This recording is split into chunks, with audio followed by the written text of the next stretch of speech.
माशाल्लाह।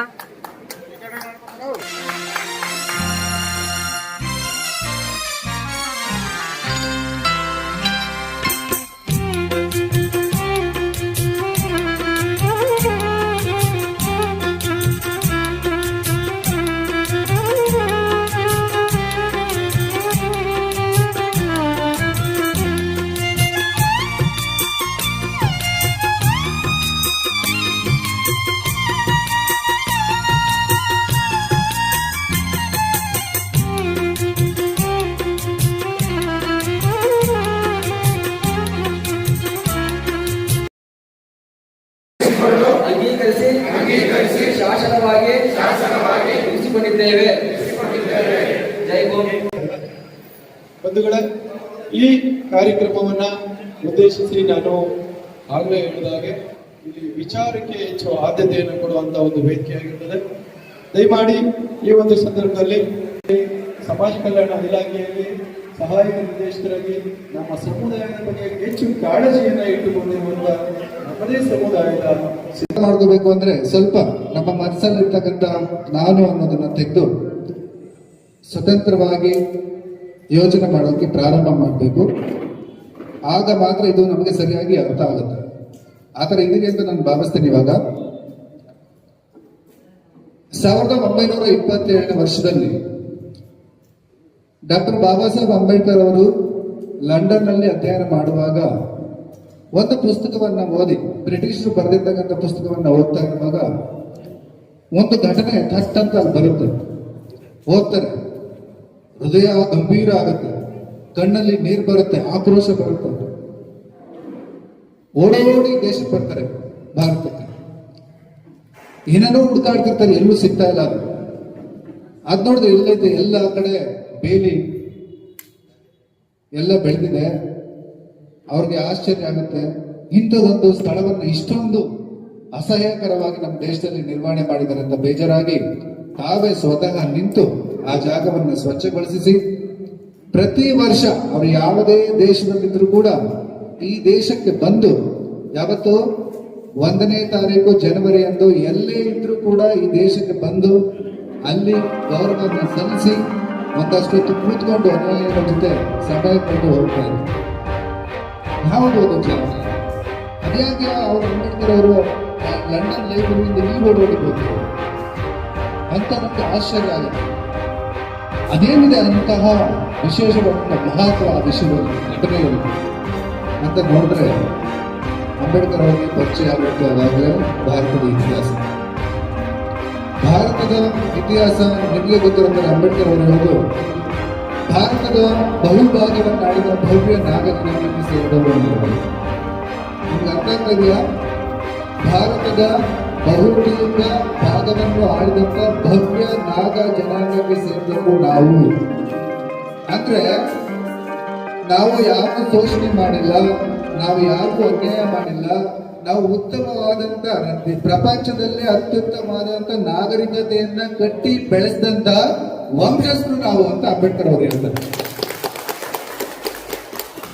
ಯೋಚನೆ ಮಾಡಿ, ನಾವು ಯಾರಿಗೂ ಶೋಷಣೆ ಮಾಡಿಲ್ಲ, ನಾವು ಯಾರಿಗೂ ಅನ್ಯಾಯ ಮಾಡಿಲ್ಲ, ನಾವು ಯಾರ ಜಾಗವನ್ನು ಕಬಳಿಸ್ಕೊಂಡಿಲ್ಲ, ನಾವು ಯಾರನ್ನು ಅಧೀನದಲ್ಲಿ ಇಟ್ಕೊಂಡಿಲ್ಲ.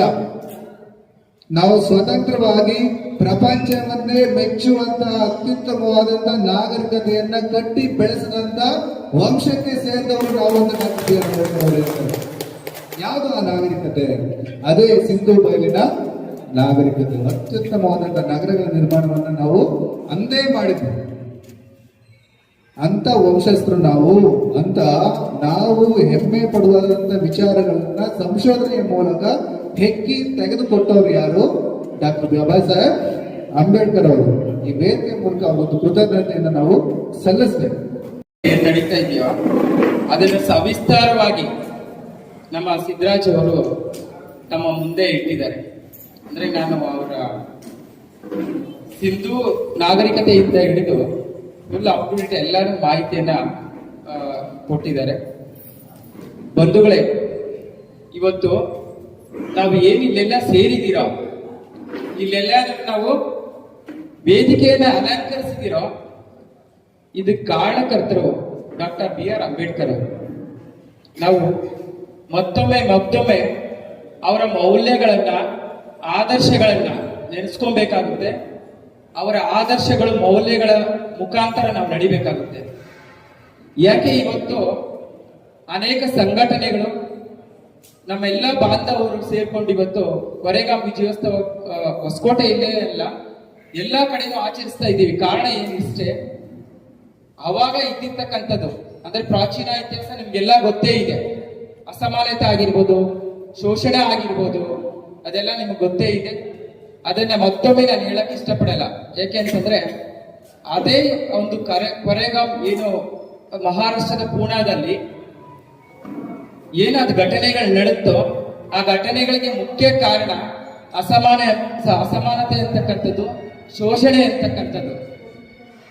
ಇತಿಹಾಸವನ್ನ ಒಂದ್ ಕಡೆ ಮೆಲುಕಾಕ್ದಾಗ ನಾವು ನಡೀತಕ್ಕಂಥ ದಾರಿನ ಅಂದ್ರೆ ಅದನ್ನ ಗುರುತುಗಳನ್ನ ಅಜ್ಜೆಗಳನ್ನ ಮುಚ್ಚಿಡ್ಬೇಕಂದ್ರೆ ಹಿಂದೆ ನಾವು ಪರಕೆಗಳನ್ನ ಕಟ್ಟಿ ನಡೀತಕ್ಕಂಥ ವ್ಯವಸ್ಥೆ ಆಗಿರ್ಬೋದು. ನಾವು ಉಗುಳಬಾರ್ದಾಗಿತ್ತು ಹೊರಗಡೆ ಮಡಿಕೆಗಳನ್ನ ಕಟ್ಕೊಂಡು ಓಡತಕ್ಕಂಥ ಪರಿಸ್ಥಿತಿಗಳನ್ನ ನೀವೆಲ್ಲ ಕಂಡಿದ್ದೀರಿ. ಇಡೀ ರಾಷ್ಟ್ರದಲ್ಲಿ ಅದೇ ನಡೀತಾ ಇತ್ತು. ಮಹಾರಾಷ್ಟ್ರದ ಪೂನಾದಲ್ಲಿ ವಿಜಯೋತ್ಸವ ಏನ್ ನಡೀತೋ ಅಂದ್ರೆ ಇದ್ರ ವಿರುದ್ಧನೇ ಅದು ನಡೆದಿರ್ತಕ್ಕಂಥದ್ದು. ಒಂದು ಪೇಶ್ವೆ ಎಷ್ಟು ಮಟ್ಟಿಗೆ ಅಸ್ಪೃಶ್ಯತೆಯನ್ನ ಹೆಚ್ಚು ಮಾಡ್ತಿದ್ರು, ನಡೆಸ್ಕೊಂತಾಗಿದ್ರು ಅಂತಕ್ಕಂಥದ್ದನ್ನ ವಿರುದ್ಧವಾಗಿ ನಮ್ಮ 500 ಜನ ಸೈನಿಕರು, ಮಹಾರರು, ಕಡಿಮೆ ಇದ್ದಂತ ಸೈನಿಕರು, ಪೇಶ್ವೆಯವರು 30,000 ಸೈನಿಕರು ಇದ್ದಿರ್ತಕ್ಕಂಥದ್ದು. ಅಂತ ಒಂದು ಸಂದರ್ಭದಲ್ಲಿ ವಿಜಯವನ್ನ ಸಾಧಿಸಿರ್ತಕ್ಕಂಥ ಸಂದರ್ಭವನ್ನ ಈ ದಿನ ನಾವು ನೆನೆಸ್ಕೊಂತ ಅವರಿಗೆ ಪುಣ್ಯಸ್ಮರಣೆಯನ್ನ ಒಂದು ನೆನಪಿಗಾಗಿ ನಾವು ಇದು ಮಾಡ್ತಕ್ಕಂಥದ್ದು. ಇದು ವಿಜಯೋತ್ಸವ. ಇದನ್ನೆಲ್ಲ ಸಿದ್ದರಾಜ್ ಅವರು ಸಂಪೂರ್ಣ ಚಿತ್ರಣವನ್ನ ನಿಮ್ಮ ಮನಮುಂದೆ ಇಟ್ಟಿದ್ದಾರೆ. ಎಲ್ಲೋ ಒಂದು ಕಡೆ ನಮ್ಗೆ ನೋವನ್ಸುತ್ತೆ. ನಮ್ಗೆ ನನ್ನ ಕಾಲೇಜಿನ ದಿನಗಳನ್ನ ನೆನೆಸ್ಕೊಂಡಾಗ ಎಲ್ಲೇ ಒಂದ್ ಕಡೆ ಅಂಬೇಡ್ಕರ್ ಹೇಳಿದ್ದಾರೆ, ಶಿಕ್ಷಣ ಸಂಘಟನೆ ಹೋರಾಟ ಅಂತಕ್ಕಂಥದ್ದು ಅದು ಇವತ್ತು ಎಲ್ಲೋ ಒಂದಕ್ಕೆ ಮರೆಯಾಗ್ತಿದೆ. ನಾನು ಹಾಸ್ಟೆಲ್ ದಿನಗಳನ್ನು ನೆನೆಸ್ಕೊಂಡಾಗ ಅಲ್ಲಿ ಸ್ವಲ್ಪ ಜನ ನಮ್ಮ DX ಸಂಘಟನೆಯ ಮುಖಂಡರಿದ್ರು.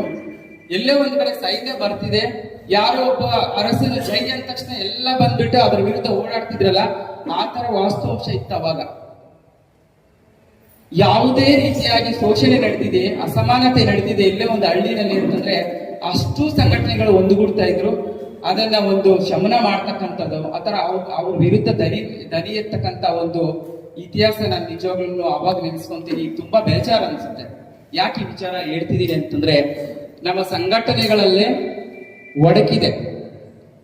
ನಮ್ಮ ಮುಖಂಡರಲ್ಲಿ ಒಬ್ಬರಲ್ಲಿ ಇರ್ತಕ್ಕಂಥ ಮನಸ್ಥಿತಿ ಒಬ್ಬರಲ್ಲಿ ಇಲ್ಲ ಅಂತಕ್ಕಂಥದ್ದು. ನಾನು ಯಾಕೆ ಈ ಮಾತನ್ನ ಹೇಳ್ತಿದ್ದೀನಿ ಅಂತಂದ್ರೆ